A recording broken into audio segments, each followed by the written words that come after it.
YouTube. I am back and I am sorry for missing last week because I have cancer. I'm chronically ill. My body just decides to randomly hate me at times. But alas, in this episode, we are going to be covering all the things that I've been working on, all the new things that are coming, including my new fall and winter tour and where to see Mazikeen and myself. So let's go ahead and get into it. So most of you have no idea what my whole story is. In fact, I didn't really start pursuing or even really doing much publicly online, at least, until I moved to Minnesota and I got involved with some service dog handlers and some of the dog community here. And that was not my niche or not my cup of tea.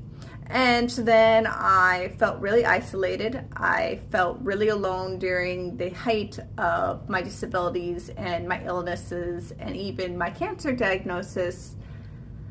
And it really caused pretty much a mental breakdown. I was just devastated that I couldn't find my tribe, my people. And so I basically cried about it online on TikTok.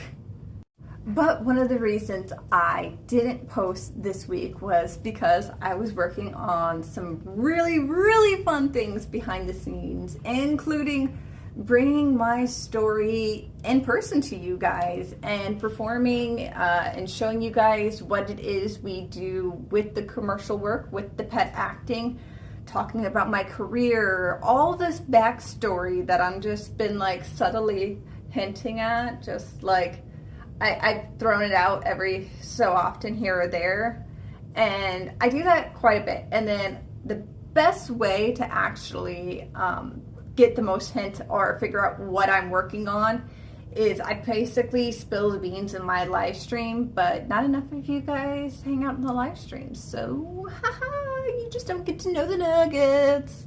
So on August 3rd from 11:30 to 1:30, I am going to be at Raag in Edina. We are going to be having brunch. We're going to be sipping mimosas. Your dogs are welcome. Actually, I don't really get along with people. Gosh, do I have to sell tickets to people? No, I don't. I don't have to sell tickets to people. I'm going to sell tickets to dogs. That's right. Rather than sell the tickets per person because, nah, we don't like people. We're going to sell it by dog. So we have 20 dog spaces available for August 3rd. Well, in this video, I'm going to give you guys a little sneak peek of some of the things you're going to learn about in the brunch, and you guys are going to have the opportunity to see and, of course, meet Mazikeen and I in person. Athena, hopefully going to join us on stage and socializing at this young age, is taking her to the park and places that are new and just doing small exposures, wanting nothing but to exist. And then we have our safety cat backpack home base here that I absolutely love. Highly recommend these. It really does make the socialization part way easier. Athena is free to roam wildly out of control as far as she would like, which includes sticking her neck out at this point.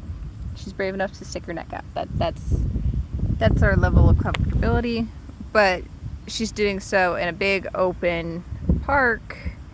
There's dogs, people, birds, sounds, smells, and she is staying calm and not just basically freaking out. So that's what we want. Yeah, hi, I know.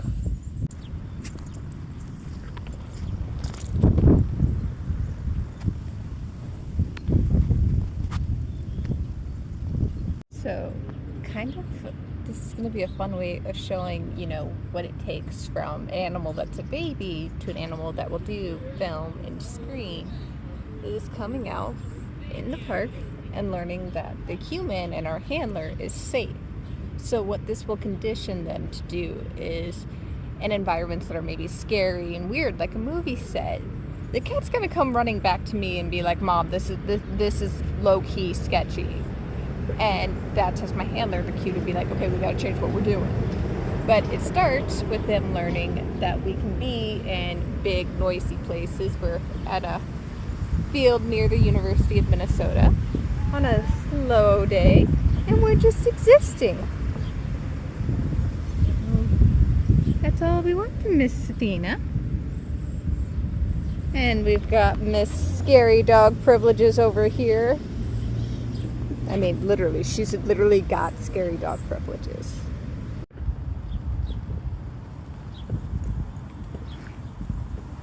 Mazikeen takes her babysitting duties very serious.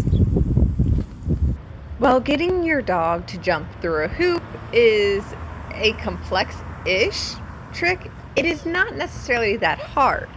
Getting them to jump through the hoop consistently and in different environments that are distracting in places they haven't been before, well, now that's a whole new level of whoa distractions, and you get a little bit confused.